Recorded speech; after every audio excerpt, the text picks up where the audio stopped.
আচ্ছা, বলেন তো ১,০০০ এর সাথে যদি ০ গুণ করেন কত হয়?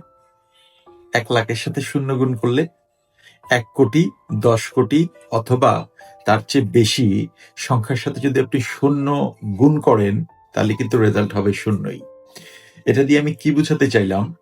কোনো একটা কমিউনিকেশন অথবা কোনো একটা চাওয়ায় আপনার সংখ্যা যত বড়ই হোক না কেন, অপোজিটে যে আছে তার হেল্প করার, সহযোগিতা করার অথবা রেসপন্স করার সংখ্যা যদি ০ হয়, আপনার সংখ্যা আপনি যতই বানান, যতই বড় করেন, কখনোই রেজাল্ট কিন্তু পজিটিভ আসবে না।